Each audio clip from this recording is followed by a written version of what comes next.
بسم اللہ الرحمن الرحیم۔ السلام علیکم ناظرین، میں ہوں صداقت حسین اور آپ دیکھ رہے ہیں ہسٹری ایکسپلور۔ معزز ناظرین، آج ہم آپ کو پاکستان کے ایک شہری ایک ایسی داستان بتانے جا رہے ہیں جو 8 سال جیل میں رہتا ہے۔ اور ناظرین، 8 سال جیل میں رہنے کے بعد وہ وکیل بن کر نکلتا ہے۔ جانیے سزائے موت کے اس قیدی نے کیسے جیل میں رہتے ہوئے وکالت حاصل کی۔ ناظرین، ہم آپ کو اس کلپ میں بتاتے ہیں۔ اس سے پہلے ہماری آپ سے گزارش ہے کہ اگر آپ ہمارے چینل پہ نئے ہیں اور آپ نے ہمارا چینل ہسٹری ایکسپلور سبسکرائب نہیں کیا تو کر لیجیے اور بیل آئیکن کے بٹن کو بھی ضرور پریس کیجیے تاکہ آپ کو ہماری آنے والی تمام ویڈیوز بآسانی ملتی رہیں۔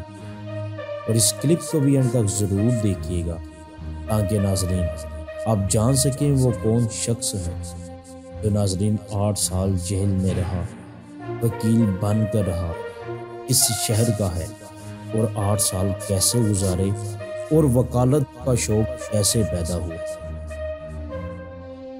معزز ناظرین، بہت کم لوگ ایسے ہوتے ہیں جو جیل میں جا کر بدل جائیں یا سیدھے رستے پر آ جائیں، مگر ناظرین آج ہم آپ کو ایسے شخص کے بارے میں بتائیں گے جسے عدالت نے موت کی سزا سنا دی، مگر اب وہ قیدی سے وکیل بن گیا۔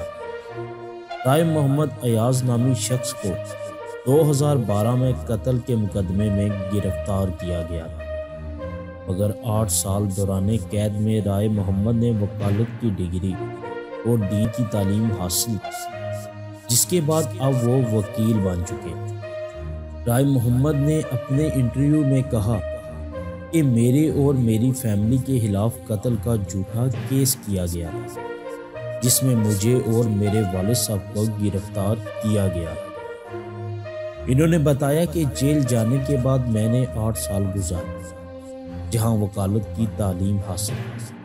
مزید کہا کہ بہت سے ایسے افراد دیکھے جو بے گناہ جیل میں موجود۔ رائے محمد نے کہا کہ جیل میں قتل کے کیس میں جانا میرے لیے خوفناک بات، ہر دن میرے لیے بہت مشکل تھی۔ بس ایک چیز تھی جو قیدیوں کو زندہ رکھتی ہے اور وہ ہے امید۔ رائے محمد نے بتایا کہ جیل میں کلاسز موجود ہیں جس طرح ہمارے معاشرے میں موجود ہیں، جو غریب اور قیدی کے درمیان سہولیات میں فرق ہوتا ہے۔ غریب کے لیے جیل میں پریشانی زیادہ ہے، مگر امیر کے لیے ایسا ہی ہے جیسے وہ پکنک منانے آیا۔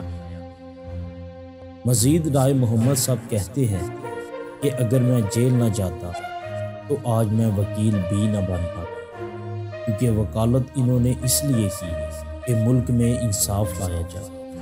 مجھ سے جتنی کوشش ہو سکے میں کر سکتا، میری طرح کوئی اور شخص سزائے موت کی سزا جھوٹی جیل میں نہ کر۔ اسی امید کے ناظرین ہم آپ سے اجازت چاہتے ہیں کہ آپ کو آج کا کلپ پسند آیا ہوگا اور آپ کے علم میں بھی اضافہ ہوا ہوگا۔ دعاؤں میں یاد رکھیے۔ السلام علیکم ورحمۃ اللہ۔